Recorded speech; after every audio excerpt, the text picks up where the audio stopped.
Hey, this is Kate from Daily Tarot Girl, and in this video I'm going to unbox the Fortuna Tarot Deck. So I actually have two copies of the same deck. One is called the Opal Omen, and the other is the Emerald Anima. And it also comes in a purple version. So the Emerald Anima is obviously emerald green and I think kind of gold. And the Opal Omen is really pretty. It's kind of a multicolored deck. And then there's the Amethyst one, which is purple, which is also available. So let's have a look inside the box. Really pretty, really nice box. And the Fortuna Tarot Deck is by Studio Artemy, and it was created by Maria J. Fajardo Prayana. I'm probably saying that wrong, but all right, so this is a tarot deck, and it's inspired by alchemical principles, tarot, numerology, and astrology. So let's have a look. The inside of the box is really cute. It says, "Open the gates of occult knowledge." And the deck comes with a guidebook. And the guidebook, actually I like something that the guidebook does. They have these quotes in large print, which kind of capture the essence of each of the cards, which I think is kind of cool. And so there's lots of good info on each of the cards in the book. All right. So the backs of the Opal Omen deck look like this. So really cool. I really love this. The sides of the cards are like a kind of a reddishy, almost a pinky reddish color. And then I'll show you what the cards of the green deck look like. I had the choice between the amethyst or the emerald, and I chose emerald. It was a hard choice because I like the purple one too, but I chose emerald.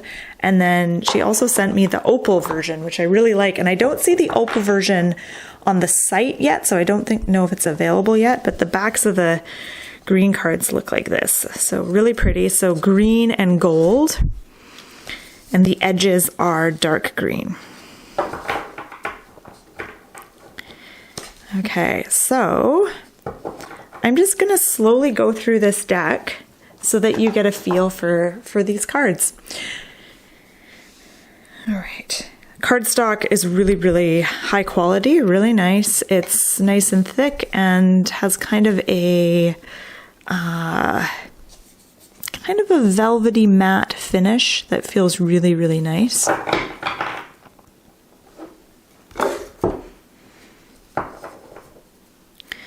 Okay, so we're starting with the Fool, which is renamed the Seeker here.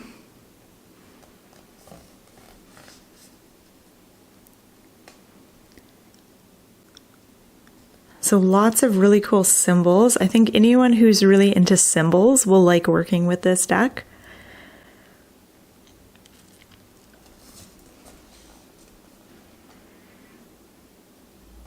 Really stunning.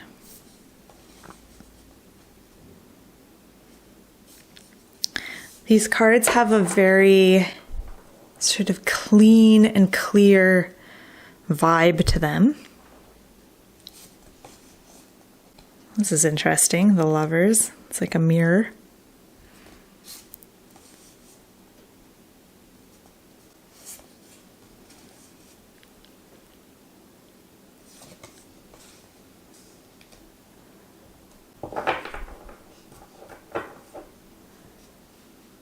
This one kind of reminds me of a hot air balloon. So Fortuna, I believe, is strength. Am I right about that? No. That's Wheel of Fortune. This one's strength.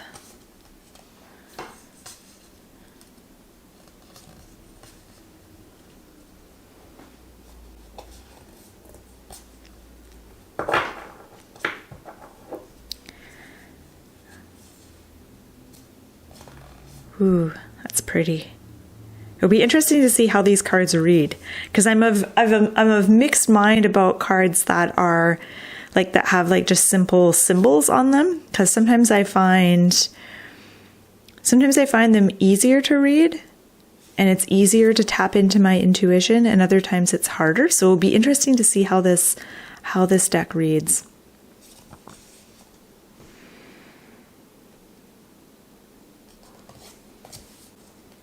This might be a hard deck for total beginners. If this is like your first deck, you might want to start with like a Rider-Waite deck, because this is definitely a bit different from your standard Rider-Waite. And so I feel like having prior knowledge of the cards would be easier, it would be preferable. But yeah, I'm excited to see what this deck is like to read with. Ooh, this is pretty, the universe. So apparently there's a lot of astrological symbols on this deck. I am really ignorant when it comes to astrology, so I do recognize some of the symbols, but I don't know what I don't think I would touch on those symbols during a reading, just because I don't know much about astrology. But if you're into astrology, then that's kind of a bonus. Okay, so we're into the suit of candles, which I'm guessing is wands.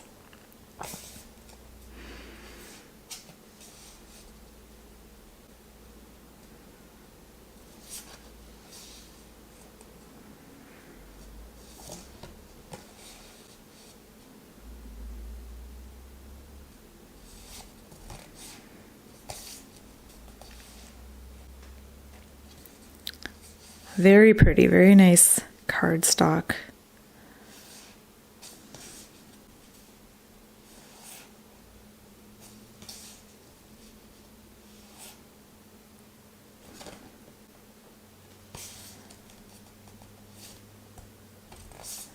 Okay, I think I'm going to show you the other deck, the opal deck. So it's the same as this deck, it's just a different color scheme.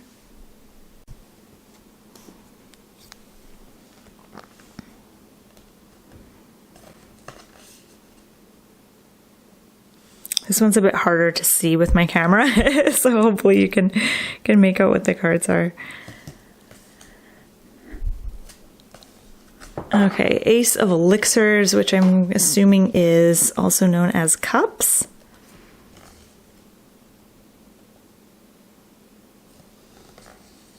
And let me know in the comments below, how do you like working with decks that are more simple in their imagery? Do you like a deck that's clean and simple and kind of minimalist like this? Or do you prefer a busier deck that has a lot of details? I feel like these cards still have a fair amount of, there's a lot of symbols and stuff to work with. And I feel like the more you know about symbols, the better.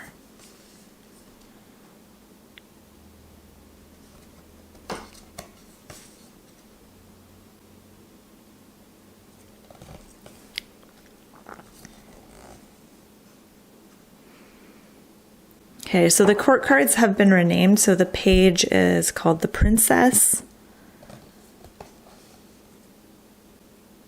Or the Knight has been renamed the Prince.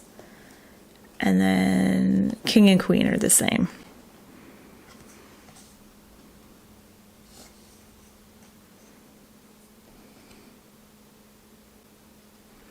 Okay, Ace of Keys.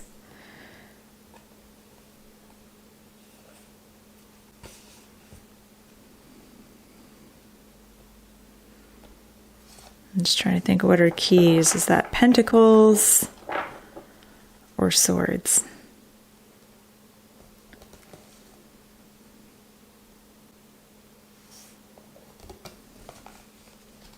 Let's see what the other suit is. We'll figure this out.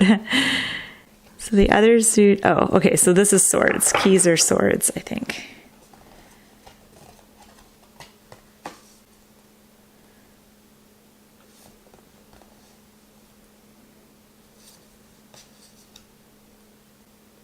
This deck has a very luxurious feel. I think doing a reading with this deck is going to feel very, very sacred, very special, very luxe, very luxurious. And I was also sent a dream journal as well, and I'll show that to you after. It's really cool.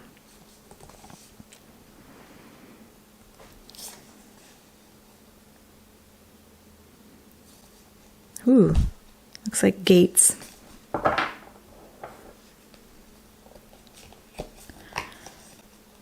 Okay, Ace of Talismans. So pentacles are talismans.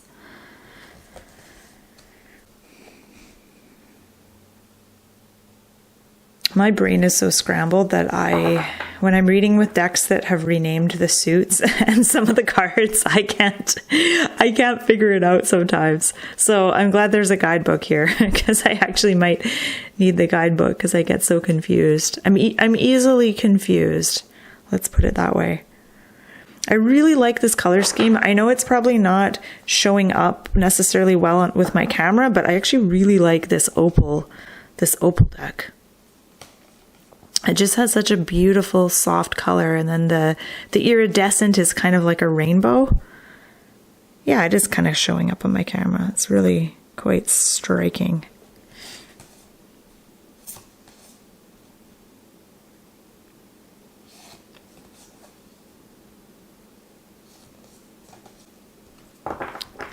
Okay, so we're into the court cards. So the Princess of Talismans would be like the Page of Pentacles. Prince would be the Knight. I just feel like these cards are so fancy. They're just so fancy that I can hardly wait to do a fancy reading with these cards. Okay. All right, okay, and I already showed you these ones. All right, so let's shuffle the deck, and before I do that, I want to show you the dream journal. So that's really cool too. So this is called the Onira, let me try to say this right. Oniria Dream Journal by Studio Artemy.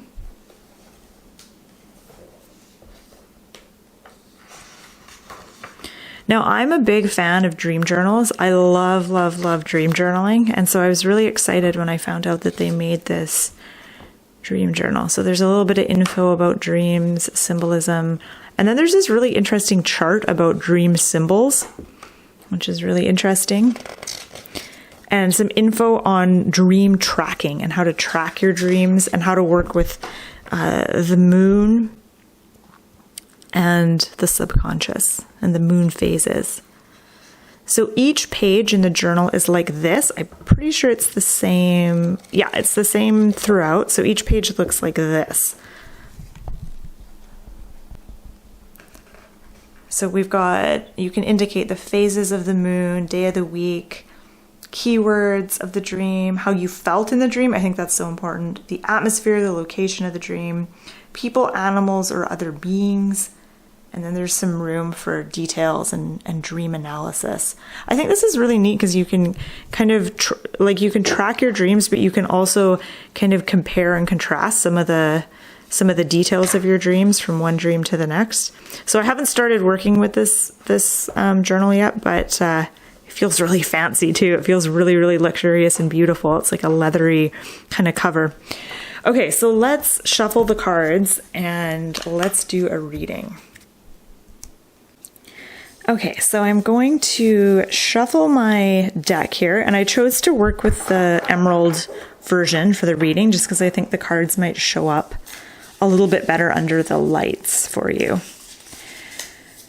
So I'm going to shuffle my deck, and whenever I get a new deck, I love to interview that deck because I think every deck has a unique personality, and I love to ask my deck questions about its personality. So I want to ask the Fortuna Tarot Deck, what card sums up your personality?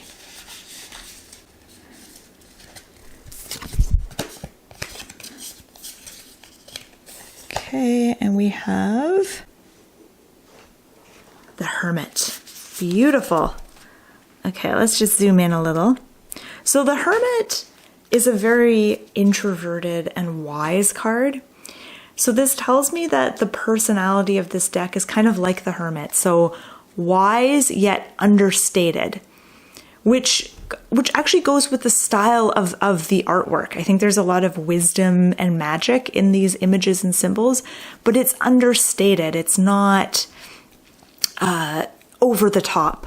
So think of a hermit will live in a very simple way. Just think of the hermit that goes off into the mountains and, you know, lives very simply. And I like that because the essence or the vibe of this deck is, you know, it's very minimalist in its style. I think that the personality of this deck is also very, very wise and very much a deck that will give guidance and help you connect with that inner hermit, your inner wisdom. All right, so let's shuffle the deck again, and this time let's ask the cards, what do you look for? What qualities do you look for in a tarot reader?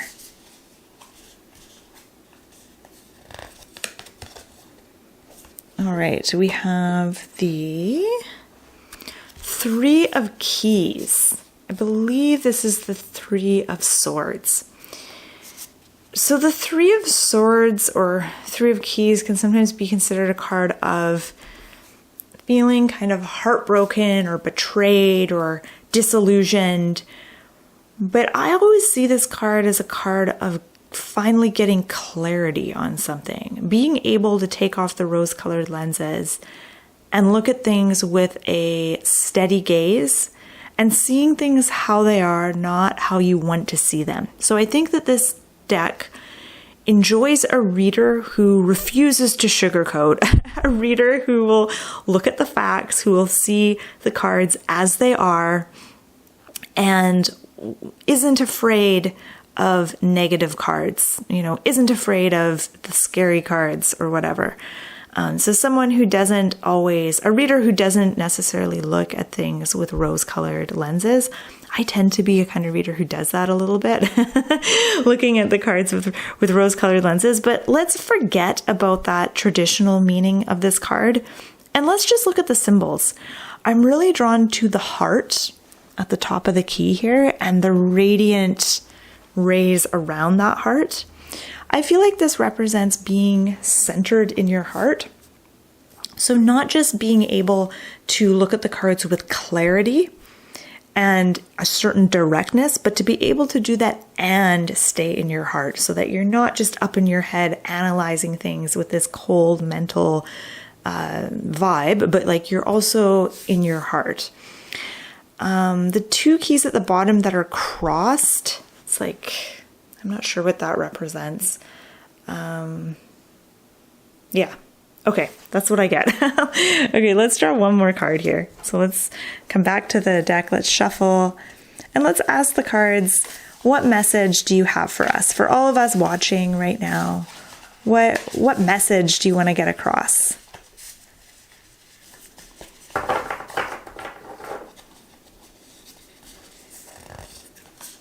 Okay, and we have, King of Elixirs.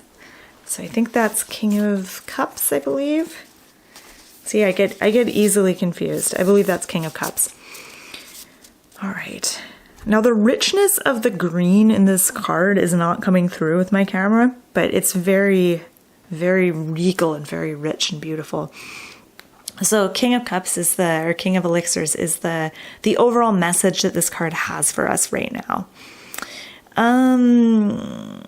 Interesting. My attention is immediately drawn to the arrow going up and then the arrow coming down. It makes me think of that saying, what goes up must come down. Now I know that these are symbols probably representing something else. But what I get with this particular king, there is this like rising upward. There's the sun at the top here, and then there's these little stars and like these rays. And so there is this like rising upward feeling with this card. And, I don't know if that means anything. let me sit with this card. Let's read this card together. So as I'm sitting with this card and making space for a message to come through, I want you to do the same. And I want you to notice where your attention is drawn. So my attention immediately was drawn to this funny little cup-like thing and how it has this pyramid roof. It's got this pointed roof. And once again, I'm drawn to that symbol of moving upward and channeling things upward. Now, I immediately want to jump in here with my prior knowledge of what the King of Cups represents. And typically I would talk about feelings and how this king is really good at holding a space for his feelings. But I feel like the message is about rising above and looking up instead of looking down. Now, the last card we had, which was the Three of Keys, I felt like that was about looking at things directly, whereas this is about looking up. And I feel like the message is saying, look up. I don't know what that means. I feel like it kind of means like, not necessarily be optimistic, but looking upward, it's almost like you're trying to connect to higher guidance or to a higher, more elevated version of yourself. That's kind of what I get with this card. So I feel like the message is that as we raise our eyes upward, as we try to connect to that higher, elevated version of ourselves, that's really going to be helpful for us right now, wherever you are in your life. That's what's going to help you really become like this king of elixirs, is looking up, not down. I think it could also be like focusing on the positive, focusing on what's working as opposed to what isn't working. That's another way to interpret this card. Okay. So thank you so much for joining me. So again, this is the opal version of this card. And then this is the emerald version. So this has been my unboxing of the Fortuna Tarot Deck. And this tarot deck is by Studio Artemy. I'm going to put the link just below this video if you want to purchase this deck or if you want to find out more information. I'll put the link just below this video. So thank you so much for watching, and I hope you have a wonderful rest of your day.